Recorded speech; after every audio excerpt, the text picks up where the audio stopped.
This is 5 on your side at 10. We are definitely in a surge right now.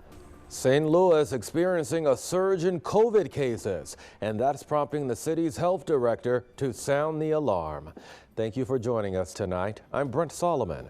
Local health leaders say the number of new reported COVID cases is high as it was when we saw the Delta variant spike last year.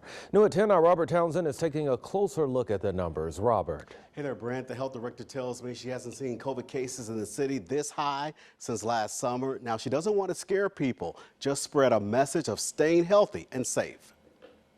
Have to be careful. Tawanda Tinsley says she and her family have not taken any chances with COVID-19 throughout the pandemic. I've been masked up all the time. And now that COVID cases are once again heading in the wrong direction in St. Louis, Tinsley is keeping her mask even closer. Even though I had my booster shots, I got all the second booster, I still keep my mask on. We're now in the high transmission and community level in the city of St. Louis. During her virtual town hall meeting on Wednesday, St. Louis's health director announced the city has gone from a moderate COVID transmission level to a high status. Right now, she says the number of new reported COVID cases is as high as it was during last summer's Delta variant surge. It's hard to get accurate numbers because people are not testing as much as they used to. Those numbers have plummeted. We're also told hospitalizations across the region are on the rise. Officials say hospitals in the St. Louis Metropolitan Pandemic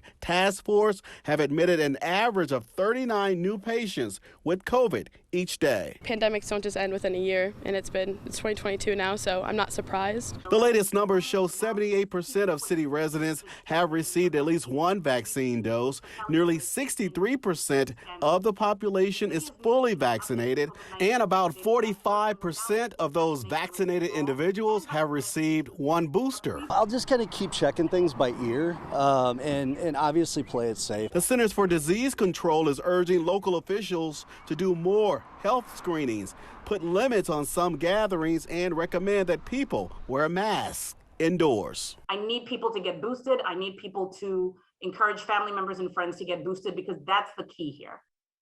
Now, the health director says COVID-related deaths in the city have dropped. Still, she says if the surge continues, she may soon ask St. Louis city officials to take action to keep the virus from further spreading.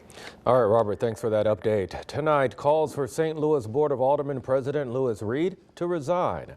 It follows news today Alderman Jeffrey Boyd is stepping down. Thursday, Reed, Boyd, and former Alderman John Collins Muhammad were indicted on federal bribery and fraud charges. All three pled not guilty and now plan to fight the charges.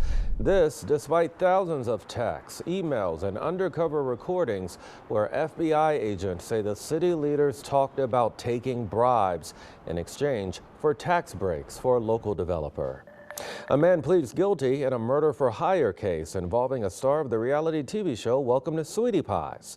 Travell Hill is one of 4 people charged in Andre Montgomery's 2016 death. Montgomery is the grandson of Sweetie Pie's founder. Today, Hill admitted he killed Montgomery in exchange for $5,000. 3 others, including Montgomery's uncle, Tim Norman, are charged in the case.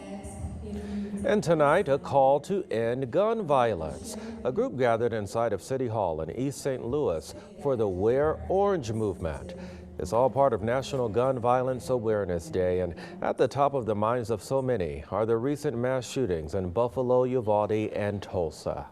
Families are devastated, teachers are scared, parents are scared, children are scared, and so we're hoping to rally together to continue to advocate for resources for those families.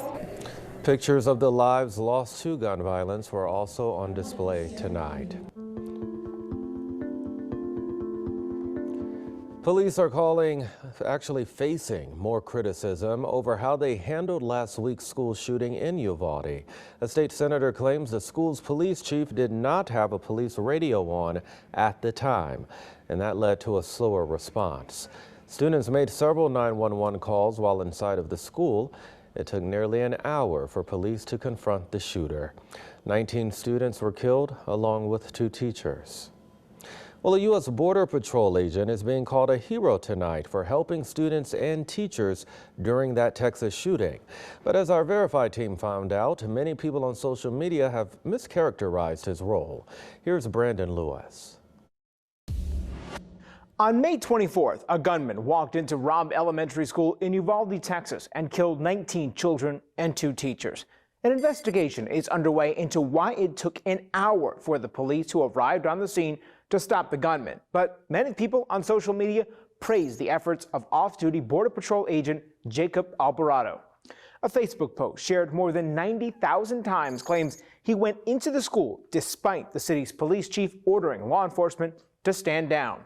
The post and a separate tweet credit Alvarado with killing the suspected gunman. Verify viewer Julie sent us the post and asked, "Is this true?" So let's verify. Did off-duty Border Patrol agent Jacob Alvarado kill the Uvalde school shooter? Our sources are the Texas Department of Public Safety, the Department of Homeland Security, and interviews given by Alvarado. Texas officials said in a news conference after the shooting that Border Patrol agents joined local officers to help save children and stop the shooter. DHS said one agent was wounded in the process. Several agents joined a tactical team that broke open the classroom door and killed the gunman. But Alvarado wasn't among them. He told several media outlets that he was off-duty and getting a haircut when his wife, a teacher at Robb Elementary, texted him about the shooting. Alvarado says he went to the school and helped get students to safety, including his daughter, who's a student there, but did not confront the gunman. So while he did help rescue some children from the school, off-duty Border Patrol agent Jacob Alvarado did not kill the Uvalde school shooter. With your Verify, I'm Brandon Lewis. And if you have a story for us to verify, send a message. Reach out to our Verify team by texting the word Verify to 314-425-5355. A heads up for people who park in downtown St. Louis, the price you pay is going up. That's after a unanimous vote from the Parking Commission that approved higher rates for monthly, hourly, and event parking. The commission says it needs more money to boost security. So here's a list of some of the garages that are increasing prices.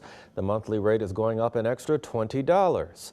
Some say they're not sure if it's worth paying to park now. Commuting 30 minutes to work and then having to pay $100 a month to park, it makes it not very enticing to work downtown. But, you know, you got to do what you got to do. Hourly rates are also going up at many garages. The new prices beginning on July 1st. Well, more than 24 people are rescued today after a tram malfunction at the Gateway Arch.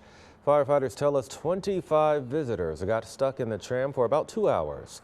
Eventually, crews got them out. We're told the tram is working again.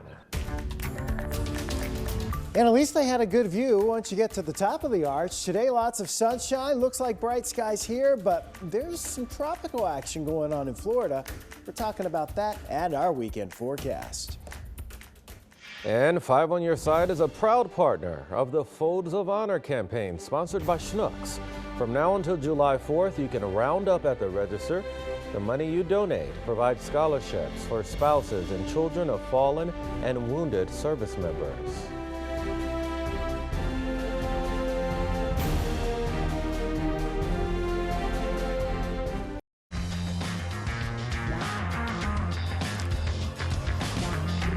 NASCAR Cup cars are in the Metro East this weekend. Today there was an inaugural practice session. It was also Richard Petty Day at Worldwide Technology Raceway. Tomorrow is Cup qualifying in the Toyota 200 truck race, and Sunday is the Enjoy Illinois 300. Hannah and Corey will have much more on everything NASCAR in 15 minutes on 5 on Your Sideline. Well, it's going to be a sweet weekend in Kimmswick. The Strawberry Festival is returning to the historic River City tomorrow and Sunday. The annual festival will be bursting with everything strawberries. We're talking strawberry shortcake, chocolate-covered strawberries, strawberry cheesecake, and even strawberry iced tea. You can park at Windsor High School and catch the shuttle downtown. The festival runs from 10 in the morning until 5 in the afternoon. Time now to get a check on your forecast with Chief Meteorologist Scott Connell. You know, the weather's going to cooperate to really just enjoy outside this week. Oh, yeah, it's going to be perfect for the Strawberry Festival. You know, I want to know how Miss Mary always looks like she's been doing this for a long time, and she hasn't aged a day. I mean, she looks great. It is a beautiful weekend to be out and about. The Strawberry Festival happening in Kimmswick. We've had, well, look, there's fireworks going off right now as you're looking back towards O'Fallon and St. Peter's. There's stuff happening around the area this weekend, and the weather's pretty nice. We're looking over Clayton and Forest Park. There's your crescent moon as it starts to work its way down. 73 degrees right now in St. Louis. Our temperatures all around the region extremely comfortable. Low humidity. We're dropping into the 60s away from town. The rain has all been down to our south and east from what we had earlier this week. But we get down here in the Gulf of Mexico. Look at all that rain over South Florida. That is a pseudo-tropical system, if you will. It's a potential tropical system. They do have tropical storm warnings, which means there will be gusty winds. There'll be a lot of heavy rain over South Florida. This may or may not be named Alex sometime tomorrow. It doesn't have all the characteristics that you need at this point. Already down to 59 at Cook Station. If you're taking a float trip this weekend on the Merrimack, the Hoosier, the Current River, you're in business. It's a nice weekend. 73 right now. That dew point's 51. We had a great afternoon with a high of 85 degrees. Tomorrow morning will not be as cool. In town, around 60 outlying areas, a few of which were in the 40s this morning. We'll be in the low to mid 50s as we head into tomorrow morning. And then the warm up tomorrow, just like today, boom, temperatures zip right up above 80 degrees by lunchtime, low to mid 80s for highs. And of course, you've got that Toyota Truck Series race tomorrow. And then you've got the Enjoy 300 or the Enjoy Illinois 300 coming here on Sunday. And it looks like we have splendid weather both Saturday and Sunday. Now we get into Monday, things change. This system held up a little bit, perhaps because of that developing potential tropical system in the Gulf. That'll still be flirting with the East Coast, probably offshore, but it slowed this system down enough so that we wait until Monday before we actually roll the rain chances really back in here. So the weekend is pleasantly warm. The next rain expected for us on Monday, some showers and thunderstorms, and there's the potential early next week we could get a few stronger storms. Exactly what that severe weather threat would be, it's a little too early to pinpoint it, but we kind of hone in at some point on Monday and some point on Wednesday. Those are the best chances for seeing showers and thunderstorms. So you take a look at this forecast. One thing you don't see, any extreme heat or humidity. That is not in there. Temperatures next week right around, even a little below average. By the end of the week, we will have temperatures that will end up being a little below average and more thunderstorm chances. By the way, summer, we consider June, July, and August our summer months. Odds are we are looking at warmer than average temperatures and perhaps near or slightly below average rainfall.